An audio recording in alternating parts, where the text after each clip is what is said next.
이어서 보실 하나님의 말씀은 욥기 26장 1절에서 14절입니다. 다 찾으신 줄 알고 다 같이 교독하도록 하겠습니다. 앞에는 제가 먼저 읽고 마지막 구절은 함께 읽겠습니다. 욥이 대답하여 이르되 내가 힘없는 자를 참 잘도 도와주는구나. 기력 없는 팔을 참 잘도 구원하여 주는구나. 지혜 없는 자를 참 잘도 가르치는구나. 큰 지식을 참 잘도 자랑하는구나. 내가 누구를 향하여 말하느냐? 나왔느냐? 죽은 자의 영들이 물밑에서 떨며 물에서 사는 것들도 그러하도다. 하나님 앞에서는 수울도 벗은 몸으로 드러나며 멸망도 가림이 없음이라. 그는 북쪽을 허공에 펴시며 땅을 아무것도 없는 곳에 매다시며 물을 빽빽한 구름에 싸시나 그 밑에 구름이 찢어지지 아니하느니라. 그는 보름달을 가리시고 자기의 구름을 그 위에 펴시며 수면의 경계를 그으시니 빛과 어둠이 함께 끝나는 곳이니라. 그가 꾸짖으신즉 하늘 기둥이 흔들리며 놀라느니라. 그는 능력으로 바다를 잔잔하게 하시며 지혜로 라합을 깨트리시며 그의 입김으로 하늘을 맑게 하시고 손으로 날렵한 뱀을 무찌르시나니 보라, 이런 것들은 그의 행사의 단편일 뿐이요 우리가 그에게서 들은 것도 속삭이는 소리일 뿐이니 그의 큰 능력의 우레소리를 누가 능히 헤아리랴. 아멘.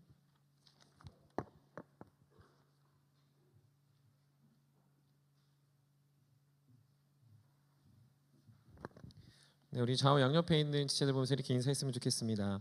우리 하나님을 열심을 다해 알아갑시다 라고 인사해 볼까요? 하나님을 열심을 다해 알아갑시다. 네, 우리 5층이 안 열려서 그런지 4층이 꽉 차니까 그래도 더 좋은 것 같습니다. 여러분들 오늘 말씀에도 또 큰 은혜, 또 위로가 있길 소망합니다. 플라톤의 변명이라는 책이 있습니다. 이 책은 다양한 철학자들의 언변을 기록한 책인데 그 중에서도 여러분들이 잘 아는 소크라테스의 이야기가 나옵니다. 소크라테스가 아테네 시민 법정에서 자신을 처형해야 된다라는 신적 신탁을 받고 그것들에 대한 수많은 논리를 펼치자 그것들을 듣고 있던 소크라테스가 이렇게 이야기했습니다. 나는 내가 아무것도 모른다는 것을 안다. 다시요. 내가 아무것도 모른다는 것을 안다라는 말로 지금 자신을 겁박하고 자신을 어떤 신적 신탁에 입각해서 철학적인 사변적인 것으로 자신을 몰아세우는 사람들을 향해서 그들의 지식도 그리고 나의 지식도 아무것도 쓸모없는 그저 한낱 말에 불과하다라는 것을 표현한 말입니다. 이것은 인간 지식의 본질적인 문제는 무언가를 아는 것 같지만 실제로는 깨닫지 못하는 무지한 존재라는 사실을 드러내는 귀한 예화입니다. 우리가 잘 아는 표현으로 보면 이런 표현이 있습니다. 우물안 개구리라는 말은 잘 아실 겁니다. 우물 안에서 살던 개구리가 만약에 밖에 나온다면 사실 그것은 전혀 다른 세계, 전혀 다른 유니버스가 되기 때문에 그것에 자신이 다 알고 다 깨달았다 하더라도 그 우물을 벗어나는 그 순간 그 자신의 어떤 연약함과 부족함, 자신의 아주 초라함을 발견하게 된다는 거죠. 이걸 간접적으로 경험하는 건 여러분들이 살아온 삶의 여정을 보면 잘 알 수 있습니다. 초등학교에서 중학교, 중학교에서 고등학교, 고등학교에서 대학교, 심지어 대학교도 이 스펙트럼이 되게 길기 때문에 1학년과 4학년은 하늘과 땅 차이라는 거죠. 심지어 대학교를 졸업하면 뭔가 다 알 것 같지만 회사에 들어가서도 사회 초년생과 어느 정도 사회에 적응한 사람의 차이도 꽤 많이 난다라는 걸 알게 됩니다. 이것은 우리가 다 깨닫는 거죠. 어느 순간 다 알았다고 생각하지만 어느 지점에 일어나면 내가 아는 게 아니구나. 여전히 알아갈 게 많고 알아가는 것이 많은 상황에서 내가 아는 것이 과연 다 아는 것인가라는 고민과 걱정을 하게 된다는 겁니다. 여러분들은 어떻게 살아가십니까? 우리가 이런 상황이기 때문에 잘 됐고 잘 모르겠으니까 나는 그냥 적당히 살아가겠다라고 생각하는 사람은 없을 겁니다. 아마도 자신들의 노력을 다해서 알아가고 힘을 다해서 성장해 가는 것이 그럼에도 우리가 알을 추구하는 사람들의 목적이고 모습이라는 거죠. 그런데 기억해야 되는 것이 한 가지가 있습니다. 그것은 우리가 무언가를 알고 노력하며 배운다 하더라도 여전히 미지의 영역, 아무리 알고 알아가도 모를 수밖에 없는 곳이 반드시 존재한다라는 거죠. 가장 대표적인 것은 사람들은 과학적으로 이 세상을 증명해내려고 합니다. 그래서 원소와 원자, 분자 이런 단위들로 설명하기도 하고 이 자연 만물의 어떤 형성 과정들을 어떤 지구 과학 안에서 어떤 설명을 하기도 하는 거죠. 하지만 정작 설명이 되지 않는 건 그 시작, 그 근원이 설명되지 않습니다. 물론 세상은 그것을 진화라는 말로 말하고는 있지만 이것이 창조되었다라는 것으로 설명되는 것도 사실 우리가 이해되지 않기 때문에 진화라는 말을 쓰고 있다라는 거죠. 이게 무슨 말입니까? 세상이 아무리 과학적으로 증명해내고 말한다 하더라도 그것의 어느 시점, 어느 시작, 그것의 운행하는 방식, 이것이 일어나는 일들, 그리고 그것들이 작동하는 원리에 대해서는 실제로 왜 그런지를 모른다는 거죠. 이거를 조금 더 확대해 보면 아주 큰 영역이 있습니다. 우리가 이제 인문사회과학이라고 하는데 사람을 연구하는 사회학이나 어떤 정치, 외교 이런 것들을 공부해 보면요 더 심해집니다. 왜 이 나라와 이 나라 갈등이 생겼는지를 파고파보면 그런 거지만 사실 그 안에 미묘한 감정과 갈등, 결정과 선택, 나라 간의 대립들의 그 사소한 결정들과 전쟁이 발발하는 그것들은 사실은 예측하기 어렵다라는 거죠. 그래서 우리가 경제 시장이 불황이고 걱정이고 고민인 건 아무리 전문가들이 예측을 해도 그 상황에 있어서 대처하기 어려운 정보와 지식들이 발생하고 우리가 다 맞다고 해도 그것이 안 되는 경우들이 있기 때문입니다. 저희 장인어른도 예전에 큰 수술을 하신 적이 있습니다. 신장을 떼서 이제 신장 이식 수술을 했는데요. 이식 수술을 한다는 건 굉장히 큰 일이죠. 왜냐하면 남의 장기를 받아다가 자기 몸에 넣는 거기 때문에 그렇습니다. 근데 이제 제일 우리나라에서 명의라고 하는 이제 신장 이식 수술의 대가라고 하는 이제 연대 세브란스의 어떤 한 의사 선생님께 받았는데 저는 이제 그 이야기를 들으면서 그 의사 선생님이 기독교인이 아닐까라는 생각을 했습니다. 그건 무엇이냐면 잘 수술이 마치고 나서 저희 장인어른에게 이야기하신 이겁니다. 수술은 잘 마쳤습니다. 저는 제가 할 바를 다 했습니다. 이제 이 장기와 어르신의 장기가 연결되어 작동하는 건 신의 영역입니다라고 이야기했다는 거죠.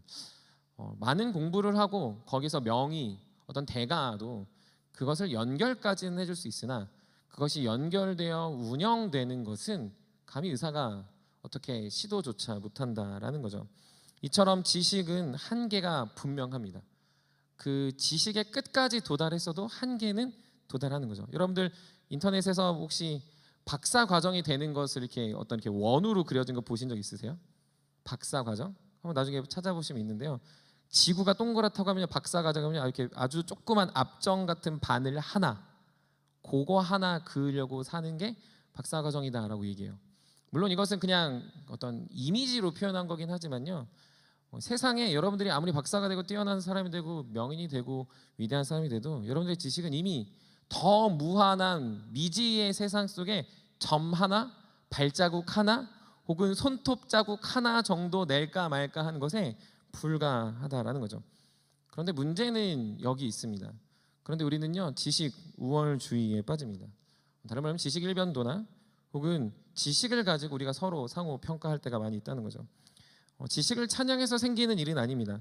왜 이런 일이 생기나 우리를 돌아보면요 우리는 불완전해서 그런 일이 생기는 것이죠. 우리가 최초에 살인을 범했던 가인도 그 하나님의 낯을 피하여 도망갈 때 불안했어요. 자신을 누가 죽일까 봐. 자신도 살인자인데 자신을 누가 죽일까 봐 하나님께 묻고 자신에게 가인의 표, 자신의 표를 주어서 누군가가 나를 죽이지 않도록 했으면 좋겠다라는 불안한 마음에 하나님께 기도하고 있는 모습을 살펴볼 수 있습니다. 이처럼 사람은 불안해요. 모릅니다. 맹목적으로 따라가는 것은 한계가 있고요. 어떤 이해를 촉구하기에는 이해 너머의 미지의 영역이 우리의 발걸음을 멈추게 하는 거죠. 여러분들 보드를 타보시면 아시겠지만요. 저도 이제 보드를 되게 좋아합니다. 근데 초보 때는요 다 타요. 그러니까 낙엽이든 뭐든 넘어지든 하면. 근데 이제 한 중급 이상 가잖아요. 그럼 밑이 잘 안 보여요. 그래서 포기합니다. 근데 거기를 탁 넘어가면 그때부터 보이기 시작하는 거거든요. 지식이 그래요. 지식을 알면요 어느 정도를 해봤다 싶지만 그 너머에 어느 시점에 내가 지식으로 도전하는 게 아니라 의지로 혹은 어떤 나의 용기로 혹은 나의 마음을 다해서 가지 않으면 넘어지지 않는 것들이 있다라는 거죠. 그래서 사람들은 불안과 두려움을 이기기 위해 지식을 쌓고 그 지식을 갖고 세상 속에서 안전하다라는 생각을 갖기를 원하는 거죠. 어떤 지식을 가졌기 때문에 안전한 건 아닌데 내가 불안한 세상에 그래도 내가 발 디딜 틈만한 지식이 있다면 그래 난 안전할 거야라고 생각하며, 다른 말로 하면 자기를 위로하며 사람들은 그렇게 살아가는 거죠. 그래서요, 그 안전한 범위가 조금 넓어지면 출세가 되고요, 성공이 되고요, 명예가 되고요, 권력이 됩니다. 대표적으로 이런 모습들이 두 가지 정도 나타나요. 하나는 학벌주의예요. 무조건 좋은 학벌, 좋은 지식, 좋은 능력을 갖고 있어야 한다는 거죠. 세상을 이분법적으로 봅니다. 성공한 사람과 성공하지 않은 사람, 어떤 것에서 노력해서 그걸 얻은 자와 얻지 않은 자로 나누어 생각하고 계속해서 지식을 탐닉하고 얻고 그것들에 있어서 높은 자리에 올라가려고 하는 사람들이 학벌주의에 빠져 있는 대표적인 케이스라고 할 수 있습니다. 또 다른 경우는요, 지식 계몽주의라고 말하는데, 계몽주의는 뭐냐면 인류가 18세기 때 어떤 그 무지함에서 깨어났다라는 말의 계몽인데, 사실 이 계몽주의의 핵심은 신을 벗어났다라는 것에 더 방점을 두고 있습니다. 18세기 때 신을 벗어나는 최초의 사건이 계몽주의 사건인 거예요. 근데 이제 21세기 들어서 지식 계몽주의는 뭐냐면요, 정보를 많이 갖고 있는 사람이 신보다 낫다라는 의미입니다. 예를 들면 이거죠. 주식이 뭐가 오를 것 같아라는 찌라시를 알면 그 사람이 하나님보다 나은 거죠. 어디에 땅값이 오를 것 같다라는 정보를 알면 그것을 사는 것이 하나님이 나에게 은혜를 주는 것보다 낫다라는, 우리가 살고 있는 지식 계몽주의인 거죠. 그래서요, 정보를 계속 탐닉해요. 청년들이 뭐 릴스든 유튜브든 세상에 나오는 베스트셀러든 뭐 연간 뭐 서적이든 할 것 없이 다 드립다 보고 있는 건 우리의 불안함을 이겨내고 그것들을 극복해내기 위해서 여러분들 안에서 하나님보다 더 나은 정보를 얻는 것이 나에게 평안하다라는 생각이 든다라는 거죠. 두 가지만 얘기했지만 이처럼 학벌 지상주의나 아니면 지식 계몽주의에 빠졌다에 나타나는 모습은요, 동일하게 불안함입니다. 여전히 불안하고요, 여전히 걱정이 있고요, 여전히 그것이 우리의 삶의 안전함을 제시하지 못한다라는 걸 어쩔 수 없이 그 끝에 가본, 그것을 경험하는 사람들의 공통된 태도라는 겁니다. 그래서 우리가 알아야 되는 것은 그런 지식이 나를 안전하게 지키지 않는다라는 것뿐만 아니라 지식을 넘어선 지혜를 배워야 하고 경험을 넘어선 통찰을 배워야 한다는 겁니다. 지식을 넘어선 지혜를 배우지 못하면요, 사람은 계속 다람쥐 쳇바퀴 돌듯이 수많은 지식의 굴레에 갇혀서 자신의 불안함을 떨궈내지 못합니다. 하지만 작은 지식이지만 지식을 넘어서 배운 지혜는 우리의 삶을 윤택하게 하고 그곳에서 평안함과 은혜를 누릴 수 있다는 거죠. 우리가 많은 경험을 해봐야 안전하다고 말하는 사람은요, 그래서 많은 경험을 하며 자신의 시간을 허비할지 모릅니다. 하지만 그 경험을 넘어서 어떠한 것을 하지 않아도 그것의 의미, 그것의 가치를 꿰뚫어 볼 수 있는 통찰이 있다면 우리의 시간을 절약하고 우리가 무엇에 투자해야 되는지를 알 수 있다는 거죠. 오늘 본문에 나타나는 욥의 친구들은요, 마치 지식에 갇힌, 뭐 이런 표현을 제가 이제 설교 때 본문에 쓰려고 했었는데, 그 어벤져스에 보면은 타노스가, 어벤져스 다 아시죠? 예, 요즘 청년들한테 영화 얘기할 때 되게 제가 두렵습니다. 이게 되게 올드한 것 같아요. 어벤져스에 보면은 그 타노스라는 사람이 있어요. 타노스가 아이언맨한테 하는 말이 뭔지 아세요? 얘기해 주세요. 뭐죠? 지식의 저주에 걸렸다, 이런 얘기를 해요. 네, 제가 영화 이거 잘 안 하겠습니다. 네, 지식의 저주 이런 얘기를 합니다. 그래서 쓸까 하다가 했는데 역시 그냥 괜히 얘기했습니다. 아무튼 욥의 친구들이 그래요. 자신들이 알고 있는 인과율, 자신들이 알고 있는 선가와 자신들이 알고 있는 어떠한 의지 안에서 욥의 결과가 나타났다고 생각하는 거지, 그것이 하나님이 했다고 전혀 생각하지 않는 거예요. 욥의 친구들은 똑똑했어요. 욥의 친구들은요, 당당했어요. 욥의 친구들은 한 점 부끄러움이 없었어요. 욥의 친구들은 욥을 너무 생각했어요. 욥의 친구들은요, 욥을 위로하고 있습니다. 뭐로요? 지식으로. 그들의 끝없는 두려움을 극복해낸 지식으로, 그들의 아픔을 극복해낸 지식으로, 그들이 붙잡았던 지식으로 누구를 위로하고 있냐면 욥을 위로하고 있는 거죠. 그러나 우리는 이 본문을 보면서 알고 있습니다. 욥이 위로받지 못합니다. 욥이요, 1절부터 4절에 말하면 이걸 쉽게 말하면 비아냥거린다고 얘기하는 거예요. 너는 왜 이렇게 비아냥거리냐? 너 왜 나한테 계속해서 똑같은 얘기해? 나 다 알고 있어, 그만 좀 얘기해라고 말하는데도요, 친구들은 계속 거듭해서 이해하게 했을 뿐이라는 거죠. 왜요? 그들은 그들에게 지식이 전부였고, 지식 너머의 지혜가 아니라 경험 너머의 통찰이냐, 그냥 경험이고 그냥 지식이었으니까 욥에게 말할 거라곤 자신들이 알고 있는, 자신들이 배워온, 그걸 알았을 때 자신이 안전하다고 여긴 그들의 인과율과 어떤 권선징악적 태도로 지금 이야기하고 있는 겁니다. 한번 오늘 본문 1절부터 4절까지 우리 한번 다 같이 읽어보도록 하겠습니다. 읽겠습니다. 시작. 욥이 대답하여 이르되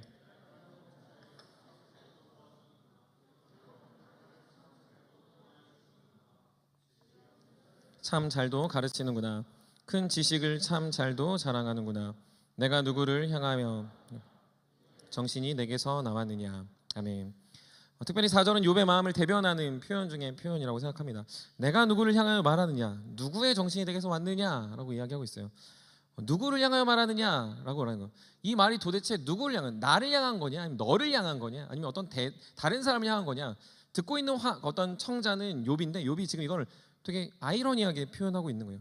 이건 무슨 말이냐면, 말하고 있는 사람이요, 지식의 저주에 걸린 것처럼 자신의 지식에 도취되어 사람의 상황은 고려하지 않고 자신의 지식을 열거하고 있기 때문에 이 앞절에 있는 25절, 24절에 25장에 있는 내용을 빌닷에 대해서 반박하고 있는 거죠.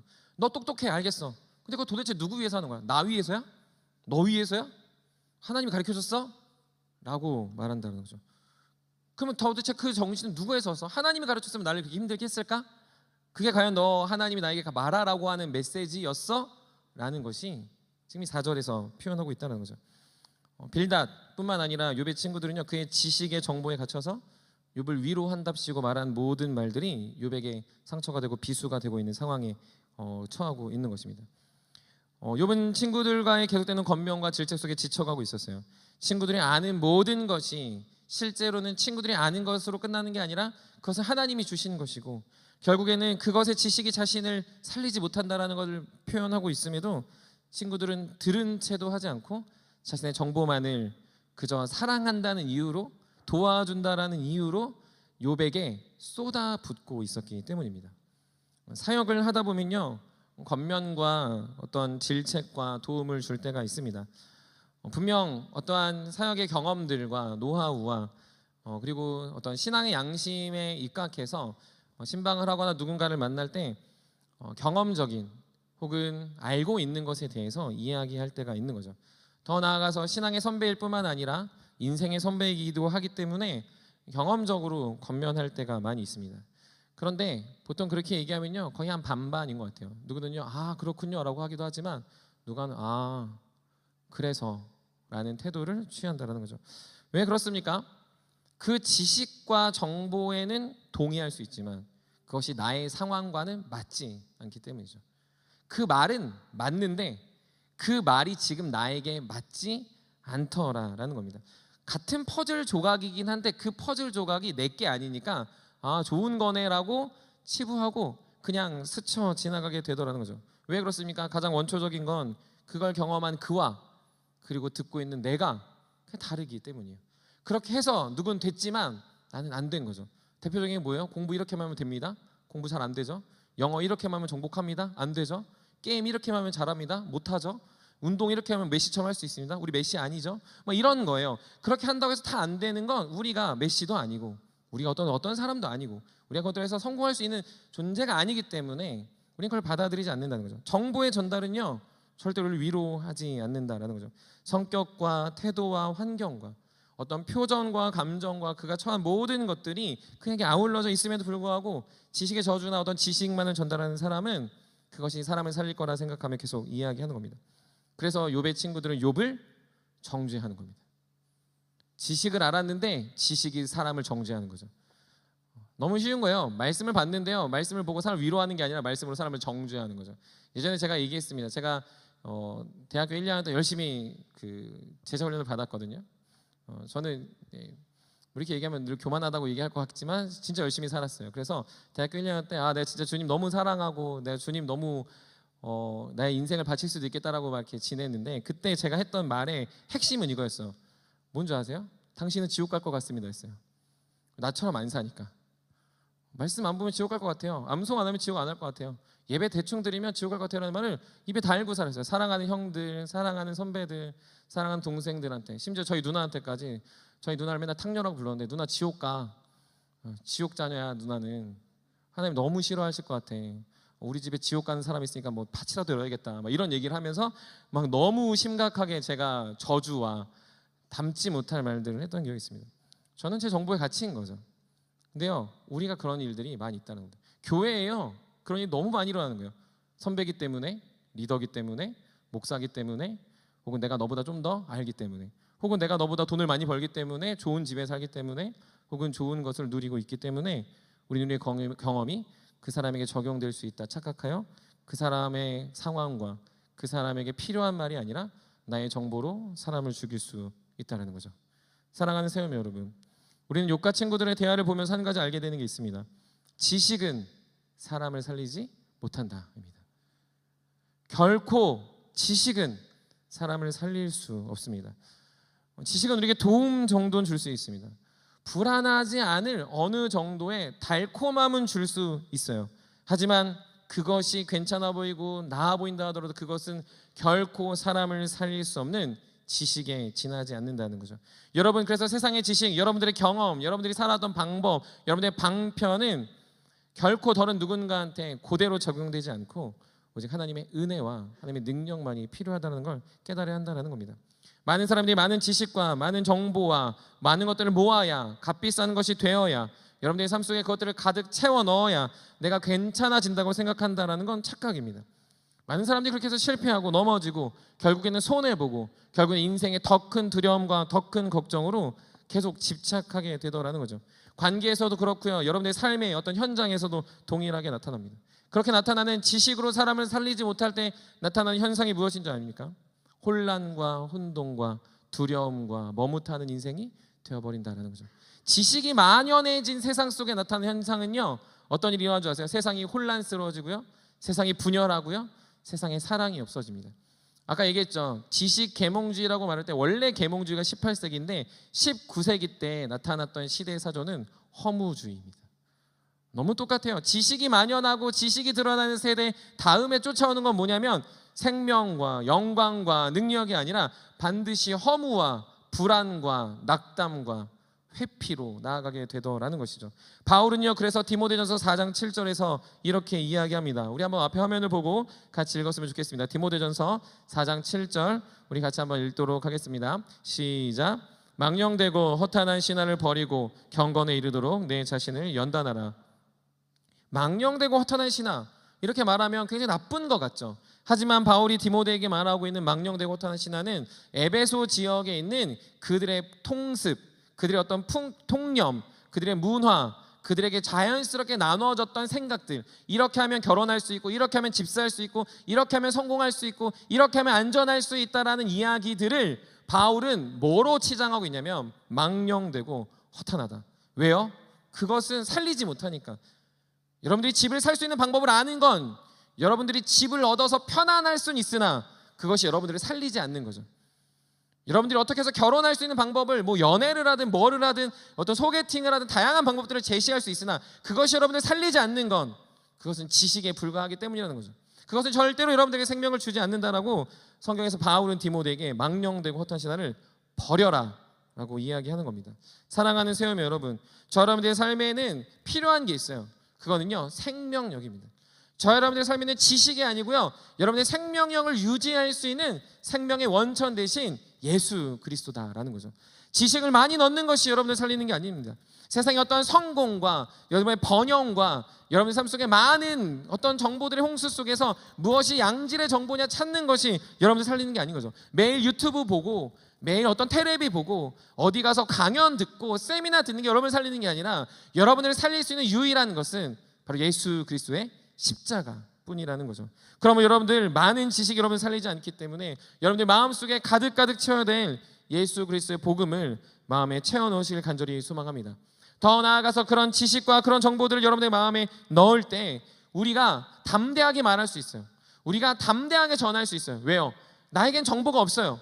나에게는요, 세상 성공하는 건 몰라요. 어떻게 집 사는지, 어떻게 성공하는지, 어떻게 안전하게 사는지, 어떻게 결혼하고 어떻게 연애하는지를 잘 모를 수 있어요. 그래도 내 안에 나를 살린 게 복음이니 우리는 정보를 전달하는 게 아니라 생명 대신 예수 그리스도를 전할 수 있다는 거죠. 친구들은 그걸 망각한 거예요. 하나님이 살리시기 때문에 하나님을 전하면 되는데 그들의 정보를 전하니 욥은 더 힘들고 낙담하게 되고 친구들은 거기서 우월하고 자신들을 우쭐대는 상황에 나아가게 되는 거죠.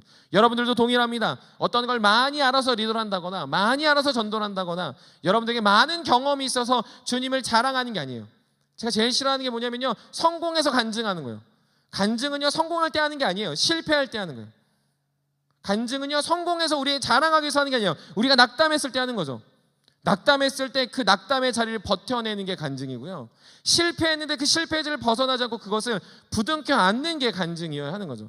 세상은요, 성공을 간증하라 하고 어떤 영광을 간증하라고 한다면 그건 지식에 빠져있는 굉장히 안타까운 현상이라는 거죠.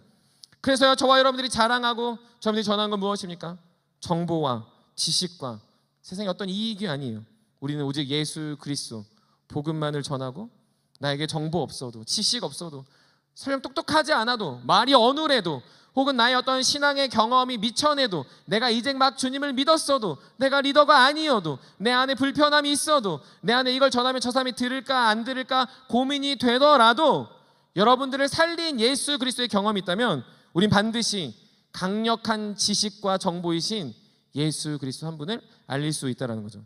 우리 한번 고린도전서 2장 4절 5절 같이 한번 읽어보도록 하겠습니다. 고린도전서 2장 4절 5절 읽겠습니다. 시작.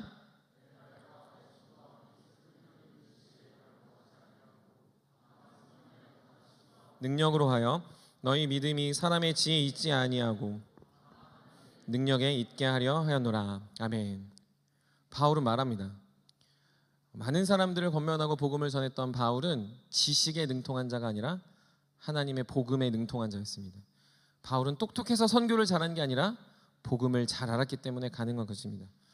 우리가 욥의 친구처럼 되지 않아야 합니다. 욥과 같은 고통을 당하고 있는 사람에게 지식의 난무한 고백들은 아무짝에 쓸모가 없다는 거죠. 옆에 힘들어하는 지체가 있습니까? 위로가 필요한 자들이 있습니까? 누군가 도움이 필요합니까?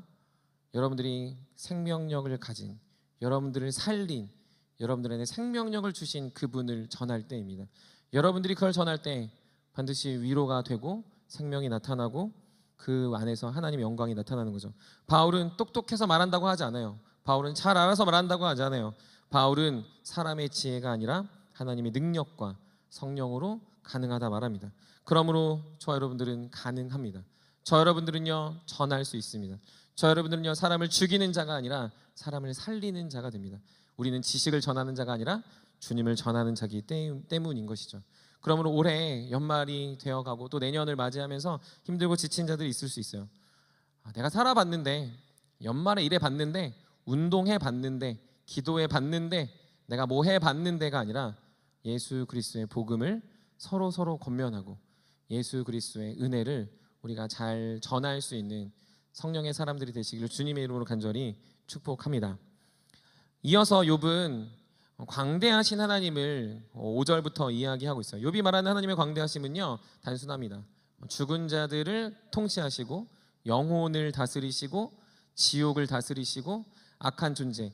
성경 본문 보다 보면 라합이라고 나와요. 라합. 그 라합이 뭐냐라고 말하면 사실 이 라합은 발음상의 라합이지만 요한계시록에 가보면 아볼루온이라는 존재가 있는데 그 아볼루온이라는 존재와 사실 비슷한 단어라고 보시면 됩니다. 다른 말해서 그 밑에 나와 있는 뱀과 라합은 같은 병치예요. 그러니까 똑같은 존재가, 우리가 라합이니까 갑자기 되게 좋은 인물을 생각하는데 다른 거다라고만 생각하면 좋습니다. 어찌됐건 이 5절부터 14절까지의 내용은요, 욥이 어떤 걸 하냐면 친구들이 하도 지식을 자랑하니까 하나님이 이 세상을 다스리시고 하나님이 온 천지 만물을 창조하셨다, 그리고 통치하신다라는 것을 반박하며 내뱉고 있는 말이에요. 친구들도 한 가닥 한다고 생각하며 어주잡게 내뱉는 겉면 앞에서 그 모든 건 하나님의 지식에 비하면 아무짝에 쓸모가 없다, 하나님과 비하면 그거는 너희 것이 아니라 하나님이 주신 것이다 라는 말을 오히려 전하고 있는 거죠. 욥은 사람의 지식의 한계 대신에 하나님의 무한함을 설명하고 있어요. 사람의 지식의 한계 대신에 하나님의 무한함을 설명하고 있는 거죠. 여러분, 이게 위로가 되십니까? 자, 한번 생각해 보세요. 한번 생각해 봤으면 좋겠어요. 친구들이 와가지고요, 누구누구야 너 이렇게 살아, 이렇게 해. 그게 위로가 될 것 같아요? 아니면 누구누구야 하나님은 천지를 창조하셨어, 누구누구야 하나님은 너에게 반드시 선한 목자가 되실 거야. 뭐가 위로가 되세요? 저는 개인적으로 전자가 위로가 되지 않을까 생각해요. 왜냐면 그 대처를 해주나요? 어떤 결과를 내주고. 우리가 남자친구하고 여자친구가 싸울 때 대부분 그러죠. 오늘 힘들어서 뭐 지나가다 빵 샀어. 그 빵이 맛있어? 막 이렇게 막 묻는데 이게 잘못된 거죠. 대처를 생각하는 형제들은 대처를 좋아하겠지만 자매들은 나를 위로해주고 알아주고 막 이런 걸 원하는 거잖아요. 생각해보면 하나님에 대해서 우리가 인식하는 것도 비슷해요. 하나님의 광대하심, 하나님이 천지를 창조하심, 하나님이 죽은 자들을 다스리심보다 그래서 하나님 어떻게 하라고요? 이 대학 쓸까요? 어떻게 하라고요? 이 회사 갈까요? 아니 그래서 내가 이 연봉에 가야 돼요? 아니면 저 연봉에 가야 돼요? 아니면 저쪽을 가야 됩니까? 이쪽을 가야 됩니까? 라는 얘기 우리가 많이 한다는 거죠. 여러분 그렇지 않습니까? 사람들이 많이 그래요. 그래서요 답답해합니다. 하나님을 설명하는 것에 답답해요. 하나님을 알아가는 것에 굉장히 고리타분해합니다. 너무 충격적인 건 이거예요. 우리가 하나님을 예배하고 하나님의 자녀라 말하고 하나님을 사랑한다 말하는데 하나님이 하나님을 설명할 때 우리는 됐고요. 어떻게 하라고요가 우리에게 더 필요하다고 생각하는 거죠. 그래서 많은 사람들이 하나님이 하셨다라는 걸 알기 위해서 접근하는 방식이 조금 긍정적이게 과학적으로 설명하려고요. 그래서 창조가 어떻게 됐는데 이렇게 창조가 됐구나. 그렇게 하면 믿을게. 라든지 아니면 홍해가 어떻게 갈라졌는데 홍해는 이렇게 갈라졌구나. 과학적으로 증명이 되나? 이렇게 됐나? 우리가 어떻게 아브라함 때부터 지금까지 이어오는 민족일 수 있지라는 것들을 과학적으로 이성적으로 납득하려고 해요. 그래도 어렵죠. 그래도 그렇게 하면서 믿으려고 해요. 왜냐하면 하나님에 대한 하나님에 대한 지식이 전달될 때 우리는 답답해서 듣고 싶지 않은 거죠. 또한 다른 태도들도 있어요. 뭐냐면요, 교회를 오래 다닌 사람들이 보통 이런데 저도 이런 사람들 중에 하나였습니다. 됐고 믿어. 많이 들어봤죠? 뭘 알려고 그래? 이렇게 믿어. 야, 그거는 목사님들이나 아는 거지. 야, 그냥 믿어. 기도해. 열심히 해. 그냥 봉사해. 교회 나가. 자녀들이 그러죠. 왜 믿어야 됩니까? 됐고 믿어. 뭘 믿어? 그냥 믿어. 거의 뭐 이거 도돌이표예요. 그냥 믿으래. 그냥 뭘 믿는지 부모님도 모르고 선생님도 모르고 목사님한테 물어보면 목사님도 말 안 해주니까 그냥 믿으래. 그래서 믿으려고 했는데 안 믿어지니까 안 믿어져. 그러면 이 믿음 없는 놈아 그러죠. 되게 역설적이에요. 그러니까 믿으라고 설명을 해주면 믿겠는데 믿으라고 해서 안 믿어진다고 말하면 이 뭐 지옥 자녀 막 이래 버리고 하니까 우리 안에 불편함이 생기는 거죠. 그래서 그냥 사람들이 고민 안 해요. 그냥 믿어야 된대. 그래서 교회를 다니죠. 그냥 다녀요. 믿지 않고 다니죠. 믿으려 하지 않죠. 왜냐면 물어봤자 돌아오는 게 없으니까. 또 나아가서는요, 어떤 사람들에서 우리가 삶에 살아가며 이런 것들을 배워가고 노력하는 것이 무슨 의미가 있느냐 이게요. 지금 여러분들이 돌아가서 성경 공부하는 게 무슨 의미냐, 샘터 모임이 무슨 의미냐, 지금 욥이 하나님의 창조를 얘기하는 게 나와 무슨 의미냐, 지금 내 주식이 떨어지고 있는데 지금 경제가 위기가 찾아오고 있는데 지금 환율이 오르고 지금 미국과 우리의 관계에 있어서 지금 우리 한국 경제가 위기가 됐는데 지금 한국은행은 금리를 내리고 외환 위기보다 더 위험한 수준에 찾아왔다. 여러분들 잘 모르시는 것 같은데 아무튼 그래요.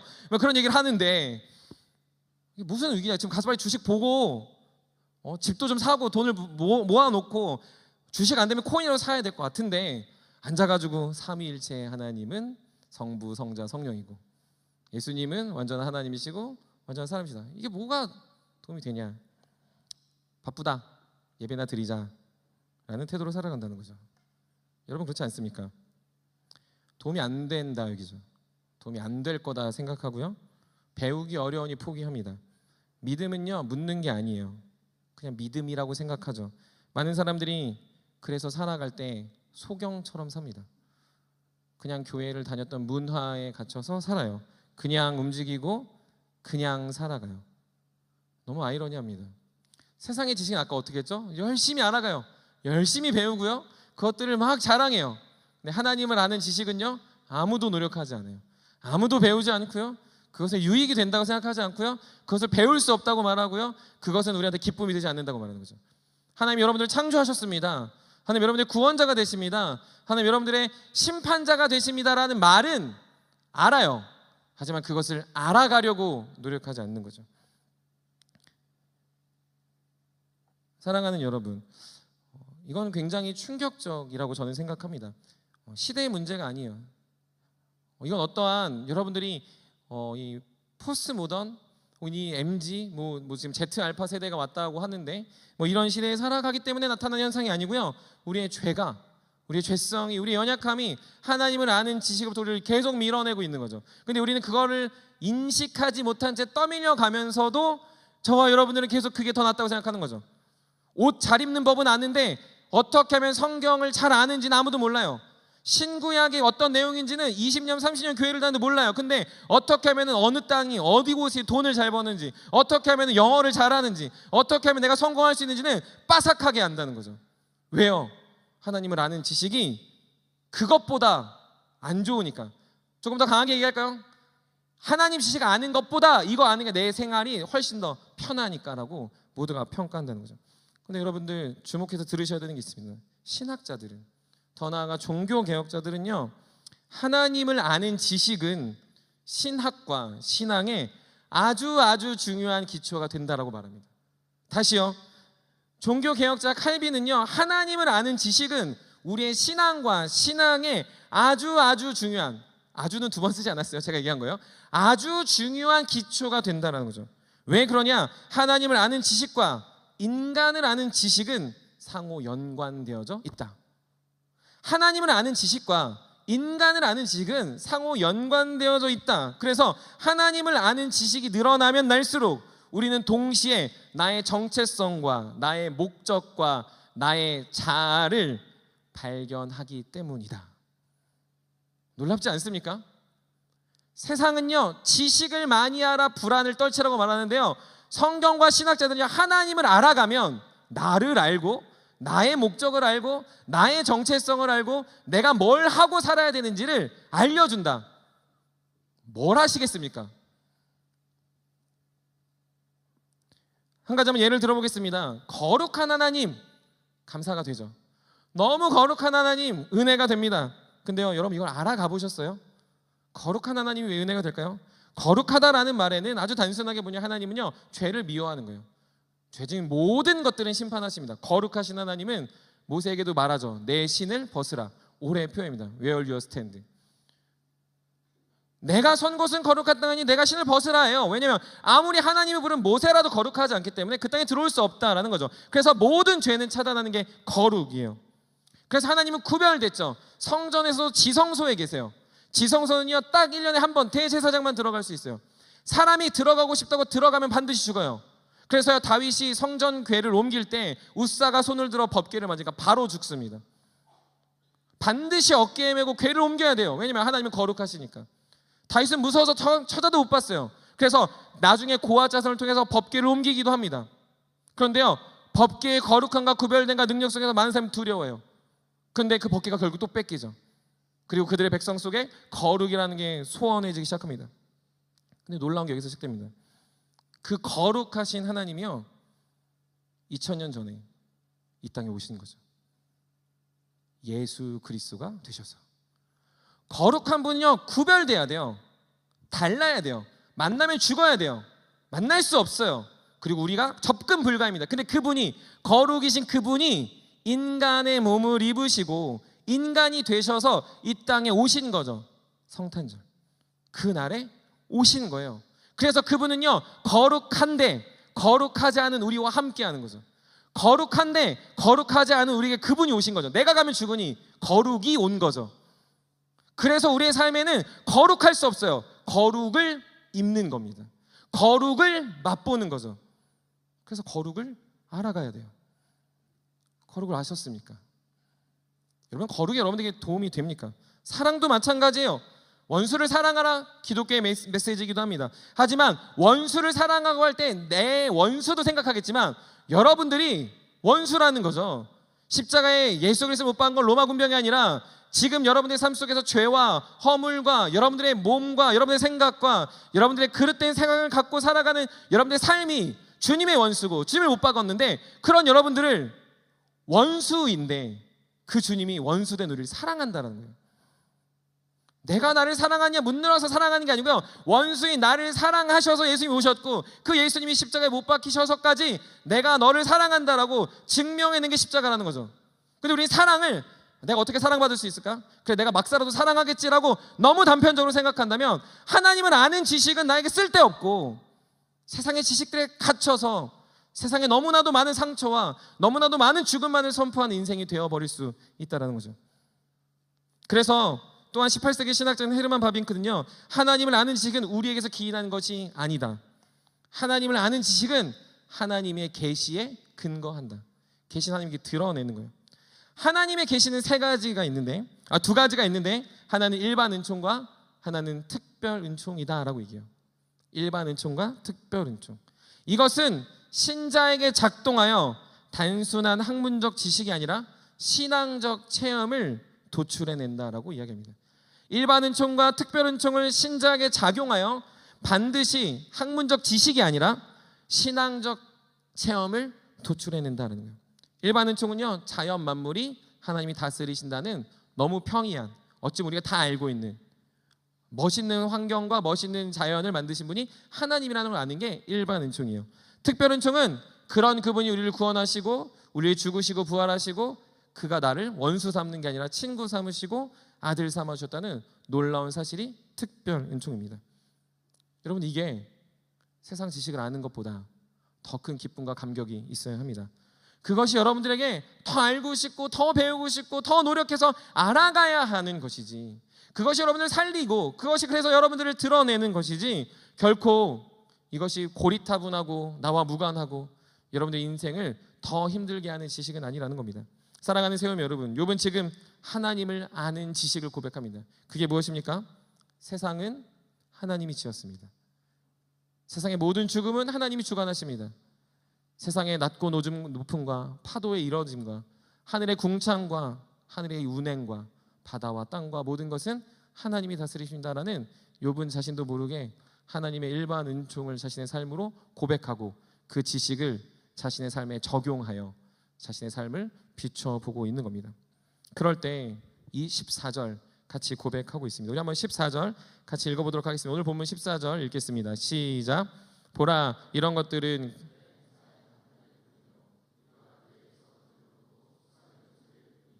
그의 큰 능력의 우레소리를 누가 능히 헤아리랴. 아멘. 욥은요, 일반 은총 가운데 자신의 삶에 적용되어 울려지는 것은 너무나도 중요한 단어를 이야기합니다. 그 뭐냐면 그의 행사의 단편일 뿐이라. 자신이 헤아릴 수 없는 지식이죠. 어떻게 바다가, 어떻게 산이, 어떻게 하늘이, 어떻게 별이, 어떻게 해와 달 별이 저기에 있을까 감탄하는 걸 끝나는 게 아니라 그것도 하나님의 단편이다. 그것도 헤아릴 수 없다라고 말하며 욥은 고난의 끝에서 기도하고 친구들과 계속 변론하며 자신도 모르게 고백했던 일반 은총의 하나님을 드러내며 자신의 삶의 실타래가 이제 한꺼풀 벗겨지고 있습니다. 욥은 하나님의 광대하심을 깨달았어요. 욥은 천지라는 측량할 수 없는 이 세계가 다스려지고 있는데 그것도 하나님에게는 단편이라는 것을 알게 됐습니다. 이것은 자신에게 이해할 수 없는 부분, 고난, 고통, 그리고 아픔, 슬픔, 죽음, 눈물, 이해할 수 없는 부분이 자신의 전부처럼 여겨졌지만 하나님에게도 한 단편에 불과하고, 하나님은 나의 인생을 버려둔 게 아니라 하나님이라는 광대하신 그분의 손길 안에 단편이라는 것을 깨닫는 단초가 되고 있는 것이죠. 그래서 욥은 이 고백을 통해 자신의 삶에 울림이 있고 이제 스스로 일어날 준비를 합니다. 욥은요, 이런 천지를 창조하신, 어찌 보면 우리의 삶과 동떨어지는, 우리 삶과 너무 묘연해 보이는, 이걸 안다고 내 인생이 바뀔까라고 생각하는 하나님을 아는 지식의 고백이 그의 삶의 단편을 발견하여 자신의 모든 삶을 주관하시는 하나님의 영광과 은혜에 나아갈 수 있는 도구가 되고 있다는 거죠. 사랑하는 세움의 여러분, 그러므로 하나님을 아는 지식이 깊어지길 간절히 소망합니다. 하나님을 아는 지식이 무궁무진함을 깨닫고 여러분들이 경험한 걸 넘어서서 하나님 여러분들이 계속 그분을 드러내시고 그분을 알려주시고 그분의 영광과 능력을 보이길 원하십니다. 그럼 여러분들이 앉으나 서나 주님 알아가길 소망해야 돼요. 여러분들이 인생을 운행하시는 하나님의 섭리도 감사하지만 여러분들이 예측할 수 없는 분이 하나님이라는 걸 믿는다면 여러분들이 인생에 예측할 수 없는 부분도 하나님이 다스린다라는 믿음을 갖는 것이 주님의 생명이요 주님의 은혜라는 것이죠. 그러므로 천지가 운행되는 방법을 우리가 풀어낼 수 없다면 동일하게 천지보다 작디 작은 여러분들의 인생도 풀어낼 수 없는 것이 아니라 풀어내지지 않는 부분조차 하나님이 한 땀 한 땀, 하나하나, 한 블럭 한 블럭, 한 발 한 발 동행하시고 계획하시고 운행하시고 도우시는 단편에 있다라는 것을 여러분들 꼭 고백할 수 있는 믿음의 청년들이 되시기를 주님의 이름으로 간절히 축복합니다. 그래서 자라가십시오. 이제 포기하지 마시고 올 연말을 끝으로 여러분들이 25년으로 나아갈 때 여러분들 계속 자라가십시오. 하나님을 아는 지식이 여러분들의 위로의 도구가 되길 소망합니다. 하나님을 알아가는 지식이 여러분들이 슬럼프를 이겨내는 도구가 되길 소망합니다. 세상의 소리와 세상의 가치와 세상의 성공과 세상의 유익에 여러분이 눈이 팔리는 것이 아니라 그럴 때일수록 다 내려놓고 여러분들을 살리는 복음과 복음을 주신 예수 그리스도의 계시 앞에 나아가 하나님을 배우고 하나님을 알아가고 하나님을 경험할 때 여러분들의 비참한 인생이 한 땀 한 땀 풀려 반드시 주님을 눈으로 보고 경험하는 놀라운 주의 백성들이 될 줄 믿습니다. 그러므로 오늘 연말 힘들다, 지친다, 아프다, 어렵다, 못하겠다가 아니라 주님 제가 더 주님을 알아가겠습니다라는 결단으로 연말을 맞이하고 그리고 아기 예수 오신 이 기쁨이 여러분들 그렇게 크게 더 놀랍게 다가올 수 있는 이 12월 한 달이 되시기를 주님의 이름으로 간절히 축복합니다. 말씀을 마무리합니다. 유레카라는 단어 아시죠? 유레카를 외친 아르키메데스라는 사람은 기원전 3세기경의 수학자이고 과학자였습니다. 이 사람은 부력의 원리를 발견했을 때 유레카라고 외쳤습니다. 부력의 원리. 이 당시 시라쿠사라는 지역의 히에론 2세가 자신이 받은 이 금관이 찝찝한 거예요. 이게 금관이 맞냐? 뭘 탄 것 같다. 이거는 금이 아닐 수 있다. 그것을 만든 사람을 의심했습니다. 그래서 자신이 아르키메데스에게 의뢰를 합니다. 이 금관이 진짜 금관인지를 내가 검사해라. 단 조건이 있다. 이 금관을 깨트리지 않고 금관 있는 그대로 검사해야 된다는 거죠. 고민을 거듭하던 아르키메데스는 포기했습니다. 이거 어떻게 알아내? 뿌개서 이렇게 재보고 질량도 알아야 되는데 이게 어떻게 금인지 알 수 있어? 라고 생각하던 중에 머리를 식힐 겸 우리가 잘 알던 그 그리스 당시 목욕탕에 갑니다. 아무 생각 없이 목욕탕에 들어갔는데 자신이 들어가는 그 순간 물이 철푸덕 하면서 여기 물이 넘어가죠. 그때 깨달았습니다. 물체가 물에 잠기면 그 부피에 해당하는 만큼의 물이 밀려나는구나 라는 거죠. 물체가 물에 잠기면 그 부피에 해당하는 만큼의 물이 밀려나는 걸 깨닫고 금관의 밀도를 계산할 수 있었죠. 그리고 그것을 깨달을 때 아르키메데스가 외친 건 유레카입니다. 이 얘기를 마무리하고 싶을 때 썼던 이유는요, 딱 두 가지. 하나는요, 하나님을 아는 지식이 여러분들의 삶의 기쁨이 된다라는 유레카가 있었으면 좋겠습니다.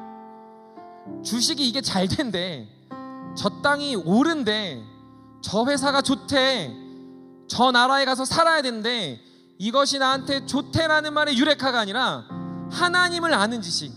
어찌 보면 세상은 부인하고 우리도 듣기 싫고 우리도 어렵고 배우기 답답하고 이것들 해야 되나 고민되는 하나님을 아는 지식이 여러분들이 유레카였으면 좋겠습니다. 유레카의 길 소망합니다. 그래서 여러분들 마음속에 여러분들의 어떤 슬럼프나 영적인 낙담과 저주를 했을 때 주님 더 알고 싶습니다라는 이 놀라운 고백들이 우리 안에 유레카처럼 외쳐졌으면 좋겠어요. 또 한 가지는요, 유레카를 외친 아르키메데스의 삶을 보면 알게 되는 거예요. 그건 무엇입니까? 골머리를 쌓으며 진리를 채운 게 아니라 그의 삶의 유레카는 우연히 찾아왔습니다. 그의 삶의 유레카는요, 자신이 목욕탕에 들어갔다 나왔다 해서 알 게 아니라 어느 순간 알게 된 거죠. 이건 무슨 말입니까? 우리가 고민의 현장에서 지식을 채우는 게 아니라 주님을 알아가는 과정 속에 내가 아무것도 안 하는 것 같지만 그 순간을 버티다 보면 어느 순간, 어느 때, 어느 자리에 여러분들의 인생의 유레카가 외쳐진다는 거죠. 욥은요, 유레카 외치기 직전에 왔어요.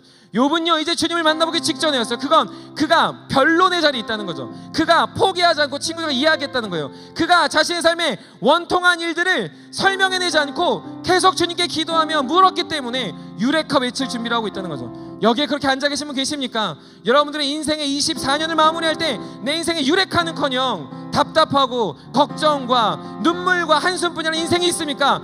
포기하지 마십시오. 이제 곧 유레카를 외칠 때가 왔습니다. 이제 곧 유레카를 외칠 수 있습니다. 그걸 기대하시면서 주님을 바라보고 주님의 복음 앞에 나아가 여러분의 인생을 주 앞에 던진다면 반드시 하나님을 아는 이 지식이 여러분들의 깊어진 삶의 여정을 마무리하는, 아니요 더 가고 싶은, 아니요 더 멀리 달려가고 싶은 하나님의 도구가 될 거라 믿습니다. 그러므로 사랑하는 세무 청년들은 이 올 12월을 마무리하면서 유레카, 주님의 지식, 하나님을 아는 지식이 나의 참 소망, 참 기쁨이 되는 놀라운 경험이 있기를 주님의 이름으로 간절히 축복합니다. 우리 다 같이 일어나서 우리 찬양하며 기도하며 나아가도록 하겠습니다.